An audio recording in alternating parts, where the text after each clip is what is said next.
नमस्कार दोस्तों, साहित्य अध्ययन यूट्यूब चैनल पर आपका स्वागत है। और आज हम क्या पढ़ने जा रहे हैं? आज हम संस्कृत नहीं, आज हम पढ़ने जा रहे हैं हिंदी। तो साहित्य अध्ययन चैनल पर पहली बार मध्य प्रदेश बोर्ड की हिंदी हम पढ़ेंगे।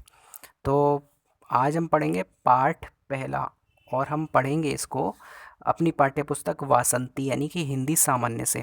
आप लोगों की बहुत रिक्वेस्ट आई थी कि सर हिंदी पढ़ाइए, हिंदी पढ़ाइए। तो चलिए आज आपकी रिक्वेस्ट पर हम हिंदी लेकर आएँ।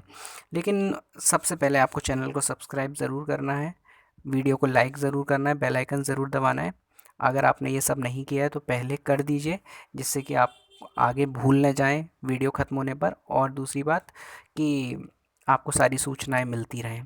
तो हमारा प्रयास है कि संस्कृत और हिंदी का पूरा कोर्स आपको करवाएंगे, कंप्लीट करवाएंगे। तो आइए सबसे पहले हम शुरुआत करते हैं पाठ 1, जिसका नाम है विनय के पद। इसके रचयिता हैं तुलसीदास जी।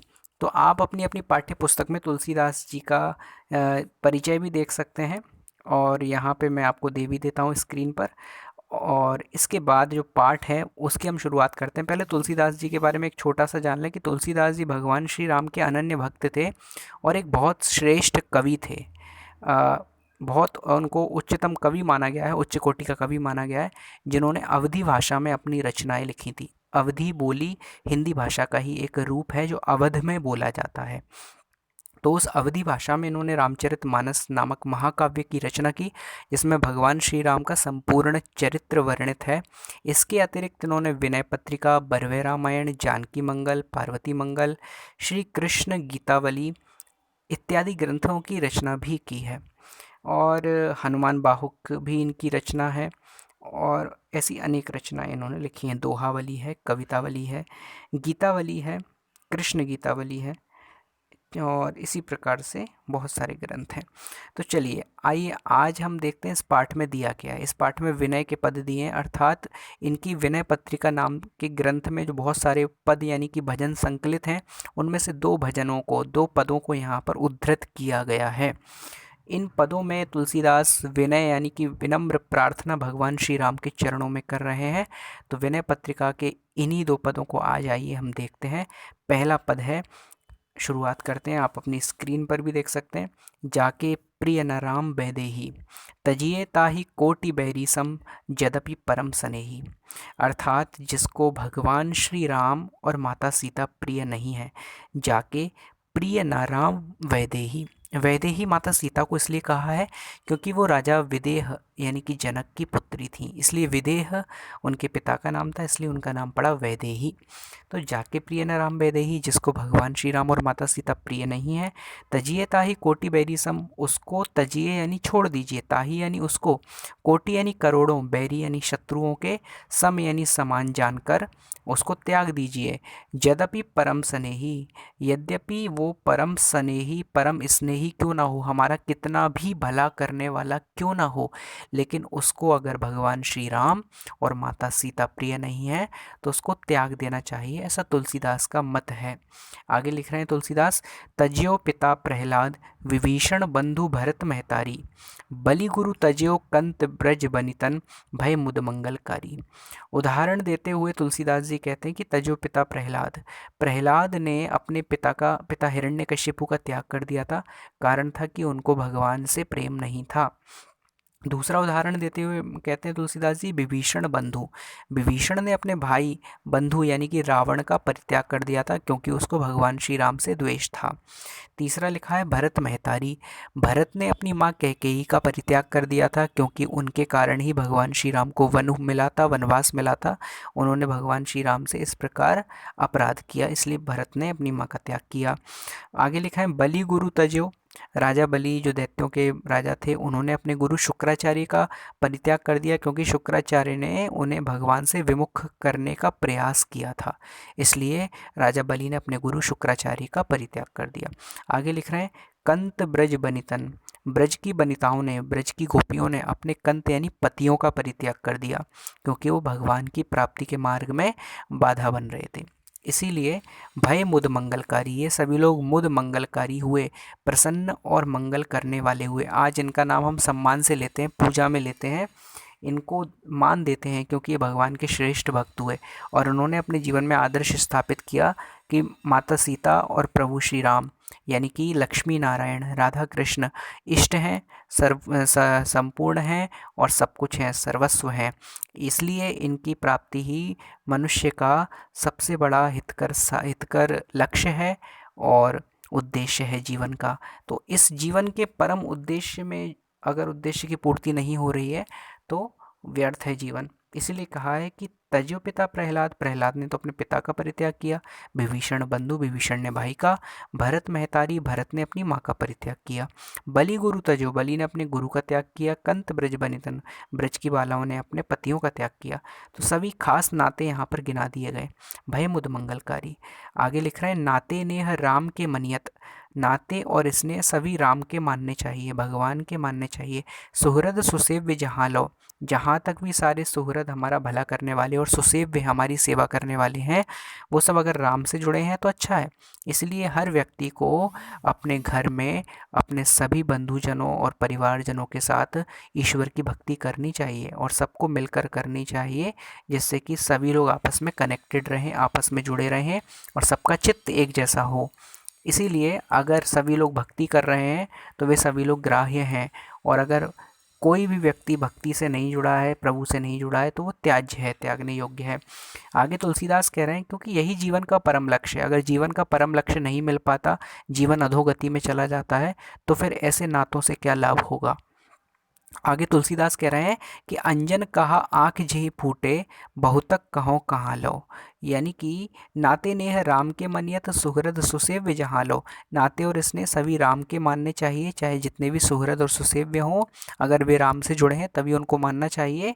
और अंजन कहा आँख झी फूटे, ऐसा अंजन यानी काजल लगाने से क्या लाभ, अंजन कहा आँख जी फूटे, जिसको लगाने से आँख फूट जाए, बहुतक कहो कहाँ लो, और आगे क्या कहूँ मैं, यानी कि जीवन के सारे नाते तो इसलिए हैं कि हमें परम लक्ष्य मिल सके और परम लक्ष्य ही नहीं मिल रहा, अगर राम से ही विमुख हैं तो फिर ऐसे नातों स्नेहों का क्या लाभ है, अगर प्रभु से ही विमुख हैं। इसीलिए ऐसे काजल का क्या लाभ है जिसे लगाने से आँख ही फूट जाए, क्योंकि काजल तो आँख की रोशनी बढ़ाने के लिए लगाया जाता है, लेकिन अगर वो उल्टा ही असर देने लगे तो फिर वो काजल कहलाएगा नहीं कहलाएगा। इसीलिए तो तुलसी सो सब भांति परम हित, पूज्य प्राण ते प्यारो, तुलसीदास कहते हैं कि वही हमारा सबसे परम हितकारी है और पूज्य है और प्राण से प्यारा है। जासो होए स्नेह राम पद, ऐतो मतो हमारो, जिससे भगवान श्री राम के चरणों में पद, पद यानी चरणों में स्नेह हो जाए। जासो होए स्नेह राम पद, ऐतो मतो हमारो, ये हमारा मत है, ये हमारा विचार है, ऐसा गोस्वामी तुलसीदास जी इस पद के अंदर कहते हैं। इस प्रकार से पद पूरा होता है। आप इसकी संदर्भ प्रसंग व्याख्याएं भी लिख सकते हैं, आपने समझ लिया है तो आप इसकी रचना खुद कर सकते हैं, जबकि हम आपको अभी आगे देंगे ये चीज़, अगर आप नहीं कर पाएँ तो संदर्भ प्रसंग व्याख्याएं बताएंगे।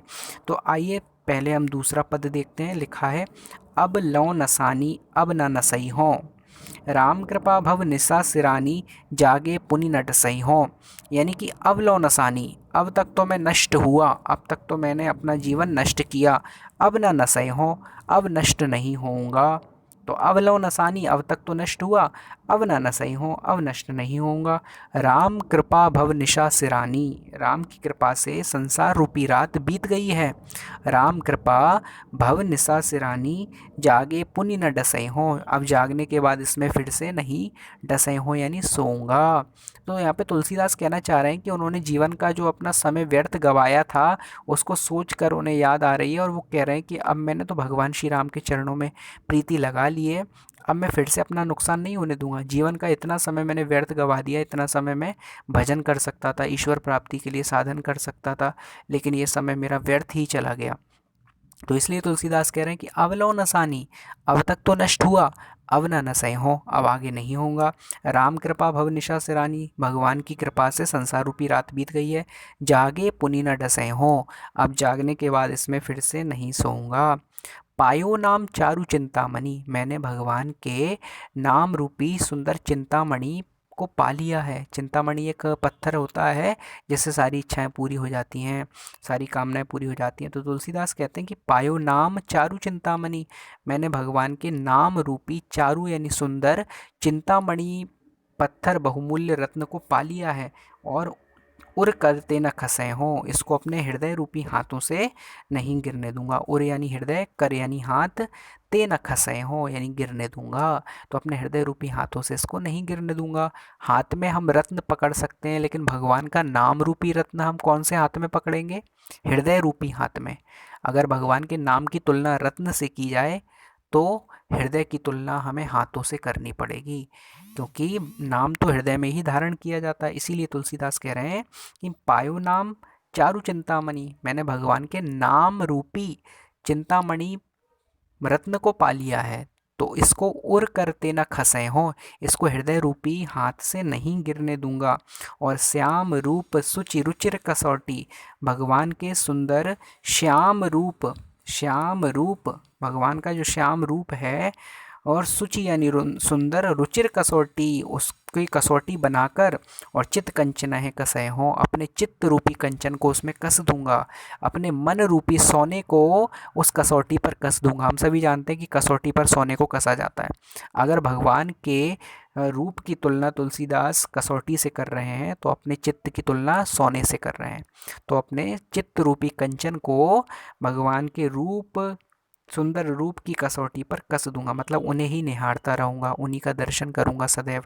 इसलिए लिखा है श्याम रूप, भगवान के सुंदर श्याम रूप, सुचि रुचिर कसौटी, चित कंचन है कसे हो, उनकी कसौटी रूपी सुंदर श्याम रूप पर अपने चित्त रूपी, अपने मन रूपी कंचन को कस दूंगा। आगे लिख रहे हैं, परवश जानी हंस्यो इन इंद्रिन, निज बस है न हंसे हो, यानी परवश जानकर, अपना गुलाम जानकर, परवश दूसरे के वश में जानकर, हंस्यो इन इंद्रिन, इन इंद्रियों ने मेरी बहुत हंसी उड़ाई है, बहुत मजाक उड़ाया है। जैसे मैं इन इंद्रियों के पहले वश में था, जैसे कहना चाहें अगर हम, कि जब इंद्रिय कहती है, हमारी जीभ कहती है आज मुझे रसगुल्ला खाना है, आज मुझे गुलाब जामुन खाना है, तो हम उसको कंट्रोल नहीं करते और हम खा लेते हैं। जब हमारा मन होता है हमें टॉफ़ी खानी है, हमें कोल्ड ड्रिंक पीनी है, तो हम पी लेते हैं। यानी कि हम इंद्रियों को अपने वश में नहीं किए हुए हैं, बल्कि हम इंद्रियों के वश में हैं। इंद्रिय हम पर हंसती है, अरे मैंने जो मांगा इसने दे दिया।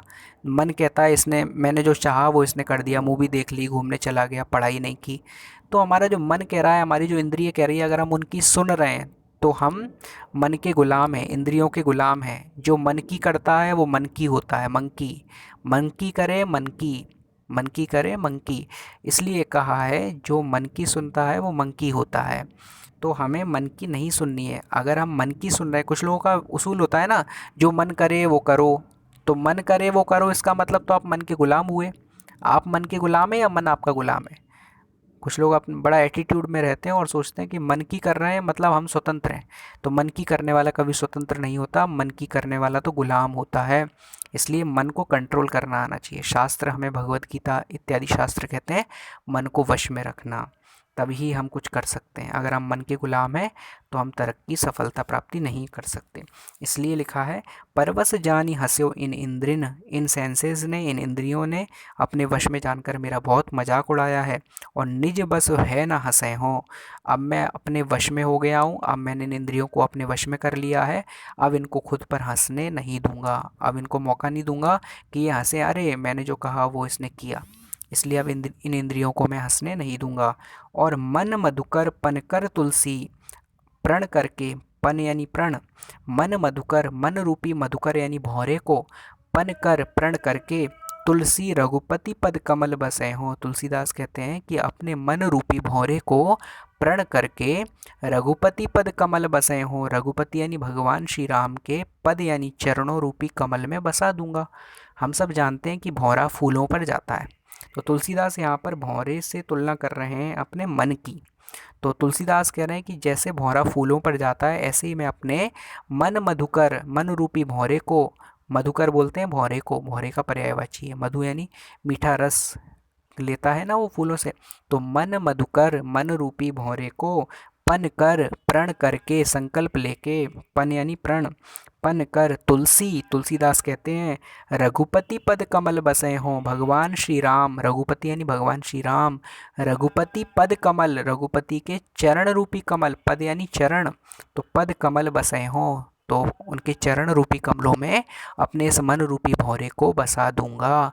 अगर भगवान श्री राम के चरण कमल के समान हैं तो मेरा मन भौरा है और मैं इस भौरे को संकल्प लेके भगवान श्री राम के चरण रूपी कमलों में बसा दूंगा। ये तुलसीदास जी कहना चाह रहे हैं। तो रघुपति भगवान श्री राम को किस लिए कहा गया है? क्योंकि वो रघुवंश में उन्होंने जन्म लिया था और वो प्रमुख राजा थे, अवतार लिया था, इसलिए उनको कहा गया है रघुपति। रघुपति राघव राजा राम, है ना।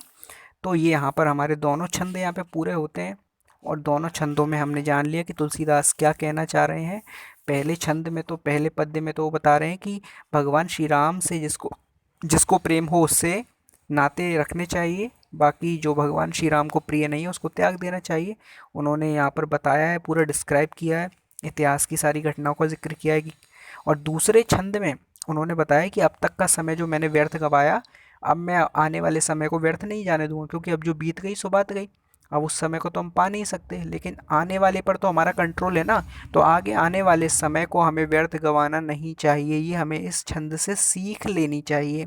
क्योंकि अगर हम देखें तो यही जीवन का सार भी है, उद्देश्य भी है, कि हम अपने लक्ष्य को तभी पा पाएंगे जब हम समय कम है तो समझेंगे। अब तक तो हमारा जीवन जैसा भी गया उसे हम नहीं पा सकते। तो ये मोटिवेशन हमारी परीक्षा, हमारे एग्ज़ाम, हमारी पढ़ाई में भी, हमारे जीवन में भी उपयोगी है कि अवलो नसानी अब न नसें हो। अब तक तो नष्ट किया मैंने अपना समय, लेकिन अब नहीं होने दूंगा। तो आइए, अब ये हमारे दोनों पद पूरे हो गए हैं। इसके बाद हम अभ्यास की शुरुआत करते हैं। आपके शब्दार्थ दिए हुए हैं, शब्दार्थ आप देख सकते हैं अपनी अपनी बुक में। इसके बाद आपका अभ्यास में लघु उत्तरीय प्रश्न है। तो पहला प्रश्न है, तुलसीदास ने किसे त्यागने योग्य माना है? जिनको भगवान श्री राम और माता सीता प्रिय नहीं है, तुलसीदास ने ऐसे लोगों को त्यागने योग्य माना है। दूसरा प्रश्न है, तुलसीदास का राम से कैसा नाता है? तुलसीदास का राम से भगवान और भक्त का नाता है। तीसरा है, तुलसीदास रघुपति के चरण कमलों में क्यों बसना चाहते हैं? इसका उत्तर आप देख सकते हैं, तुलसीदास भगवान श्री राम के चरण कमलों में क्यों बसना चाहते हैं। चौथा प्रश्न है, अपने परिजनों का त्याग किस किसने किया? तो अपने परिजनों का त्याग देखिए, प्रहलाद ने अपने पिता विभीषण हिरण्यकशिपु का, विभीषण ने अपने भाई रावण का, भरत ने अपनी माँ कैकेयी का, बलि ने अपने गुरु शुक्राचार्य का, और ब्रज की गोपियों ने अपने अपने पतियों का परित्याग किया। इसके बाद हम आते हैं दीर्घ उत्तरीय प्रश्न पर। तो पहला प्रश्न है, तुलसीदास जी ने परमहित किसे माना है? आप देख सकते हैं अपनी स्क्रीन पर, तुलसीदास ने जिसके कारण श्री राम के चरणों में स्नेह प्रीति हो उसे ही अपना परमहित माना है। दूसरा प्रश्न, कवि को अपनी इंद्रियों पर हंसी क्यों आती है? उत्तर है, कवि को अपनी इंद्रियों पर हंसी आती है यह इसलिए कि जब तक वह इंद्रियों के वश में था तब तक उन्होंने उसे मनचाहा नाच नचाकर उसकी बहुत हंसी उड़ाई, परंतु अब स्वतंत्र होने पर, यानी मन इंद्रियों को जीत लेने पर, वह उनसे अपनी हंसी नहीं करा रहा है। अब तो वह उन पर ही हंस रहा है। तीसरा प्रश्न है, पायो नाम चारु चिंतामणि से कवि का क्या आशय है? उत्तर है, पायो नाम चारु चिंतामणि से कवि का आशय है श्री राम नाम के स्मरण करते रहने से वह अब किसी प्रकार के सांसारिक मोह बंधन में नहीं बंधेगा। इसके बाद अगला प्रश्न है, भाव सौंदर्य लिखिए। पहला है, अंजन कहा आँख जेहि फूटे। दूसरा है, राम कृपा भव निशा सिरानी। निशा देखिए, निशा शब्द को निशा लिखा है यहाँ पर, निशा माने रात होता है, क्योंकि अवधि का प्रयोग है, अवधि बोली का। तीसरा है, अवलव नसानी अब न नसें हो। इन तीनों का देखेंगे, पहले वाले का क का उपर्युक्त पद्यांश का भाव सौंदर्य आकर्षक है। अपेक्षित वस्तु के स्थान और अनुचित और अनपेक्षित वस्तु के द्वारा हानि होने की निश्चयता को सहज ढंग से व्यक्त किया गया है। यानी अंजन, ऐसा अंजन लगाने से क्या लाभ, जिससे आँख ही फूट जाए। यह प्रदर्शन बड़ा ही रोचक और सटीक है। दूसरा है, राम कृपा भुवनेश्वर सिरानी, यानी कि राम की कृपा का महत्वांकन करने के लिए कवि ने उसे असाधारण रूप में प्रस्तुत किया है। भवनिशा में प्रस्तुत रूपक की योजना भक्ति भावों को जगाती बढ़ाती हुई आकर्षक है। तीसरा है, अवलो नसानी अब न नसें हो, बीती ताही बिसार दे आगे की सुधी ले, है ना, जो कि गिरधर कहते हैं, कवि गिरधर। इस सूक्ति का सार्थक प्रयोग है, यानी कि अवलो नसानी, अब तक तो बीत गई, और अब न नसें हो, अब नष्ट नहीं होगा। इससे निराशा को त्याग कर आशावान बनने की सुंदर भावना उत्पन्न होती है। इस प्रकार से ये तीनों हो जाते हैं। अगला प्रश्न हम देख सकते हैं भाषा अनुशीलन में। तो भाषा अनुशीलन में पहला प्रश्न हमें दिया है, निम्नलिखित शब्दों के मानक रूप लिखिए। तो जाके शब्द का अर्थ है जिसे, है ना, जिसके। छाड़िए का अर्थ है त्याग, त्याज्य। और यद्यपि का अर्थ है यद्यपि। नेह का अर्थ है स्नेह, ऐतो का मतलब है यही, मतों का मतलब है मत, हमारों का मतलब हमारा, और परवश का है परवश। इसके बाद दूसरे नंबर पे लिखा है निम्नलिखित शब्दों के पर्यायवाची शब्द लिखिए। कौन कौन से शब्दों के लिखने हैं? बंधु, नेह, और मधुकर, कंचन और कर। तो इनके पर्यायवाची बंधु के होंगे भ्राता, भाई, सहोदर। नेह के होंगे स्नेह, प्रेम, प्यार। उर का होगा हृदय, अंतरहीय, ठीक है, दिल। मधुकर का होगा भौरा, भ्रमर, षटपद, ठीक है। कंचन का होगा स्वर्ण, सोना, कनक। कर का होगा हाथ, हस्त, है ना। ये हो गए। इसके बाद तीसरा प्रश्न है, पाठ में स्नेह, निसी आदि जैसे तद्भव शब्दों का प्रयोग हुआ है। इसी प्रकार के अन्य तद्भव शब्दों को छांटकर लिखना है पाठ में से। तो तद्भव शब्द कौन कौन से होंगे? यद्यपि, महतारी, नेह, आँखी, प्राण, निशा, कर और परवश। तो तद्भव शब्द वो होते हैं जो संस्कृत भाषा के तत्सम शब्दों से बदल कर बनते हैं, यानी कि यथारूप में प्रयुक्त नहीं होते, बन जाते हैं, बदल जाते हैं, उनको कहते हैं तद्भव। तो इस प्रकार से हमारा ये पाठ यहाँ पर संपूर्ण होता है। अब आपके लिए इन पद्यों की संदर्भ प्रसंग व्याख्या के लिए हम नेक्स्ट वीडियो बनाएंगे, जिसमें इसकी संदर्भ प्रसंग व्याख्या देंगे। तो यहाँ पर हमने सारी एक्सरसाइज कर ली है, पूरे पाठ को समझ लिया है। इस प्रकार से हमारा ये पाठ यहाँ पे संपूर्ण है। और अब आपसे अनुरोध है मेरा कि इस वीडियो को ज़रूर लाइक करें और ज़्यादा से ज़्यादा इसके व्यूज़ बढ़ाएं, जिससे हम आगे वीडियो बनाने के लिए प्रेरित हों और आगे आपको और वीडियो मिलते रहें। और जल्दी ही हम पार्ट 2 के साथ आपके पास, आपके सामने उपलब्ध होंगे और आपके सामने प्रस्तुत होंगे। इस वीडियो को अपना प्यार दें, प्रेम दें और ज़्यादा से ज़्यादा लाइक करें, शेयर करें और व्यूज़ दें। थैंक यू सो मच, और सब्सक्राइब ज़रूर करें चैनल को। और जो भी आपके प्रश्न, जो भी परेशानी हो, कमेंट बॉक्स में ज़रूर छोड़ें, उनका समाधान होगा, हम उनका समाधान देंगे। थैंक यू सो मच, बहुत बहुत धन्यवाद।